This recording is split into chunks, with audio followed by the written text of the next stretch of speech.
कार्तिक के महीने में ब्रजधाम की यात्रा, वृंदावन और गोवर्धन की यात्रा करना बहुत ही शुभ माना जाता है। तो हमारे जो डिवोटी कम्युनिटी है वहाँ से सभी ने प्लान किया हुआ था। तो मैं भी उनको जॉइन करा मैंने। तो ये ट्रेन का व्यू है और ये कीर्तन चल रहा है ट्रेन में। तो सारे कीर्तन करते हुए, मस्ती में झूमते हुए, नाचते हुए हम सब गोवर्धन की ओर जा रहे थे। तो मथुरा में हॉल्ट था और फिर वहाँ से हमें गोवर्धन और जो नंदगांव है वहाँ की यात्रा करनी थी।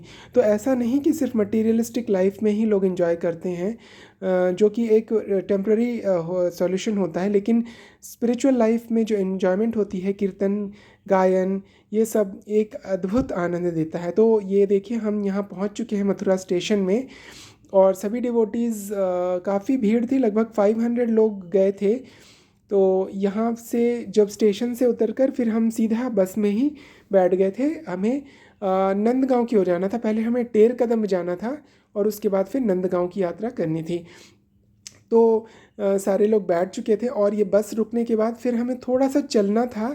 वहाँ से बस स्टॉप थोड़ी दूर पे थी और फिर हम टेर कदम की ओर जा रहे थे।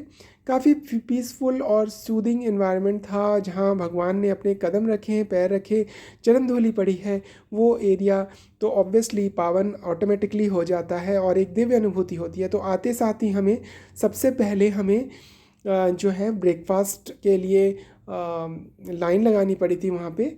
डिसिप्लिन में लाइन लगाया जाता है और सारे बच्चे भी गए थे, काफ़ी जो यंगस्टर्स थे वो उनके साथ हम गए थे। तो ये लाइन लगी हुई थी और काफ़ी अच्छा और सात्विक प्रसाद वहाँ पे वितरित किया जा रहा था और साथ में साथ अनाउंसमेंट भी की जा रही थी कि सिस्टमेटिकली हमें सब कुछ करना है, कुछ इधर उधर नहीं करना है। तो ऐसे काफ़ी, और ये जो रास्ता है ये टेर कदम की ओर जाता है।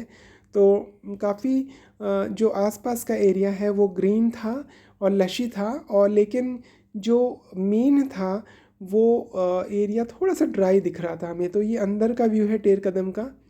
तो एक और स्लॉट, दो तीन लगभग चार पांच बसेस आई थी और चार पांच बसेस में अलग अलग एरिया से लोग आए थे, अलग अलग एलोकेशन था सबको। तो कई लोग पंजाब से आए थे, कई लोग सोनभद्र से आए थे, कई लोग द्वारका से आए थे। और ये देखिए अंदर जो एक टेर कदम में एक जो आसपास एक ना कुंड बनी हुई थी, बहुत सुंदर सी कुंड थी। उसका आध्यात्मिक जो वैल्यू है वो तो मुझे नहीं पता क्या था, but it was very ancient और काफ़ी लोग उसकी परिक्रमा भी कर रहे थे आसपास। और ये देखिए टेर कदम के अंदर का व्यू है। यहाँ पे जो जो गोस्वामी थे हमारे, उन्होंने यहाँ पे जो है साधना की थी।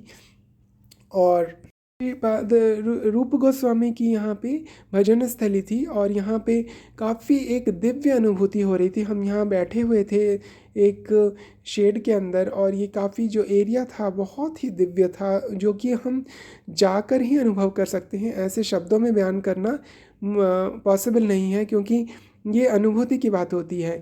जब तक हम कुछ चीज़ टेस्ट नहीं कर लेते आध्यात्मिक आनंद, तो हम उसको एक्सप्रेस नहीं कर पाएंगे, क्योंकि वो उसकी जो अनुभूति है होती है वो अलग ही होती है। तो आप भी इन दिव्य स्थानों को ज़रूर से ज़रूर आएं, देखें और अनुभव करें, क्योंकि ये बहुत ही ज़्यादा दिव्य है। और यहाँ पर जो राधा कृष्ण जी की के विग्रह भी स्थापित हुए हुए थे यहाँ पे। और इसके साथ उसमें काफ़ी सुंदर सुंदर, और ये देखिए शिव मंदिर था एक आसपास, जहाँ हम जाकर हम जो जल चढ़ा रहे थे और थोड़ा जो बाकी रिचुअल्स कर रहे थे। तो ये शिव जी है, परम वैष्णव हैं, और उनसे हम प्रार्थना करते हैं कि हमें वो कृष्ण की भक्ति दें, प्रदान करें और आगे निरंतर भक्ति में लगाए रखें। तो ये देखिए टेर कदम का अंदर का व्यू है, जो बहुत ही सुंदर लग रहा था। ऐसे लग रहा था कि पूरी लताएं ऊपर की ओर कवर कर चुकी है और जिससे एक नेचुरल शेड दिख रहा था। तो ये मेरा फ्रेंड था शुभम। ये देखिए ये ऊपर का व्यू काफ़ी सुंदर। और ये फिर से कुंड में हम चले गए थे थोड़ी सी परिक्रमा करने के लिए और थोड़ा बहुत क्लिप्स करने के लिए, स्नैप्स हम ले रहे थे। और ये राधा कृष्ण जी की विग्रह भी थी उसमें, बहुत सुंदर। और उसमें रूप गोस्वामी जी ने अपना वो भजन किया था। तो काफ़ी आसपास का एरिया इतना सुंदर और इतना सूदिंग था कि हम उसमें शब्दों में बयान करना काफ़ी मुश्किल हो जाता है। तो ये देखिए, ये एक और कुंड था यहाँ पे। तो ये कहीं कहीं और की क्लिपिंग्स मैंने लगा दी है इसमें। ये एक्चुअली डेढ़ कदम की क्लिपिंग्स नहीं थी। और ये देखिए, यहाँ पे प्रसाद हम खा रहे थे, तो ये शुभम प्रभु और ये सभी लोग बैठे थे ब्रेकफास्ट हम ले रहे थे यहाँ पे। और काफ़ी लोग, खूब बहुत पिकनिक सा इन्वायरमेंट था, स्पिरिचुअल पिकनिक। और यहाँ पर हम बैठकर एक जो महाराज जी थे उनका कुछ प्रवचन हम सुन रहे थे। यहाँ की लीला स्थली और भजन स्थली के बारे में वो बता रहे थे, सबको ब्रीफ कर रहे थे। तो इस तरह से ये लेक्चर ख़त्म हुआ था। तो उसके बाद हम उठकर परिक्रमा करने के लिए इधर चल दिए थे। तो काफ़ी अच्छा फील हो रहा था वहाँ पे, काफ़ी सुंदर सा इन्वायरमेंट था। और थोड़े से आगे चलकर एक और कुंड वहाँ पे था, वहाँ भी हम कुछ देर तक रुके थे और देख रहे थे यहाँ पर। और उसके बाद फिर हमें नंदगांव की ओर चलना था। तो एक्चुअली अभी हमें उसके बाद नंदगांव जाने के बाद ही हमें एक्चुअली जो जहाँ पे हमारा रूम था लोकेटेड, वहाँ हमें जाना था। तो ये सारे आसपास के जो गलियाँ थी, जो कुंज गलियाँ थी, उनको देखकर एक अलग अनुभूति हो रही थी। लग रहा था कि पता नहीं कितने वर्षों पुराने जो हैं वो हम याद संजो कर आ रहे हैं। और ये देखिए, फाइनली हम पहुंच चुके थे आश्रम में जहां हमारा स्टे था। काफ़ी अच्छा आश्रम था। हम ये भी नहीं कह सकते कि बहुत ज़्यादा फैसिलिटीज़ थी, but still it was good. Spiritually हमें ज़्यादा लग्जरी में नहीं रहना चाहिए। जो भी अवेलेबल रिसोर्सेस हैं उसके अकॉर्डिंगली हमें चलना चाहिए। तो ये आसपास का एरिया था, काफ़ी सुंदर था। और ये शाम का टाइम है जब हम सब कुछ दर्शन करके फ्रेश होके फ्रेशन अप होके हम एक हॉल में पहुंचे थे जहाँ पे कीर्तन होना था। और कई जो एक वैष्णव थे वो हमें एड्रेस करने वाले थे। तो काफ़ी सुंदर सा इन्वायरमेंट था वहाँ पे, काफ़ी चहलकदमी थी। और स्पिरिचुअली जब हम देखते हैं इन सब चीज़ों को तो हमें पता लगता है कि मटेरियल वर्ल्ड और स्पिरिचुअल वर्ल्ड में हमें क्या डिफरेंस है। और जो जो एक परमानेंट हैप्पीनेस है वो हम अपने हृदय में बसा कर रख लेते हैं। ये एक अलग ही अनुभूति है जो कि हम जाकर ही इसको हम अनुभव कर सकते हैं। शब्दों में बयान करना इसे बहुत ही ज़्यादा मुश्किल है। तो सारे लोग ट्रेडिशनल ड्रेस में थे, धोती कुर्ता तिलक और कंठी माला। तो सारे लोगों ने कंठी तो नहीं डाल रखी थी, जिन्होंने नियम धारण किया हुआ था उन्होंने डाल रखी थी। तो मैक्सिमम जो थे वो चैंटिंग करने वाले ही थे और डिवोटीज ही थे। तो ये कुछ कीर्तन हो रहा था साइड में।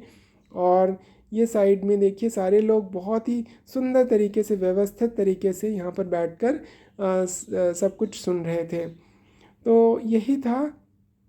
और फिर नेक्स्ट डे हमें जो है हमें एक्चुअली नंदगांव हमने सेम डे कवर किया था। बट इस क्लिप में मैंने नहीं डाला क्योंकि बहुत लंबा व्लॉग हो जाता, इसलिए मैंने इसको नेक्स्ट व्लॉग में डाला है। और ये शाम का टाइम है जब दामोदर मास में एक्चुअली शाम को दीपदान होता है। तो ये दीपदान सेरेमनी हो रही थी। गिरिराज जी तो पूरे वहाँ पे और पूरे ही पूरे गिरिराज थे जहाँ पर हम थे। यहाँ पे ये जो एक रिसॉर्ट था, इस्कॉन का रिसॉर्ट था जहाँ पर हम सब ठहरे हुए थे। और ये शाम का वक्त हम दीपदान कर कर फिर हम अपने अपने कमरे में चले गए थे। और फिर हमने थोड़ा डिनर भी किया था वहाँ पे, क्योंकि और ये देखिए, ये दीप जलाकर सबको मतलब बहुत ही अच्छा एक स्पिरिचुअल आपको सेटिस्फैक्शन देता है ये सब चीज़ें अगर आप करते हो तो।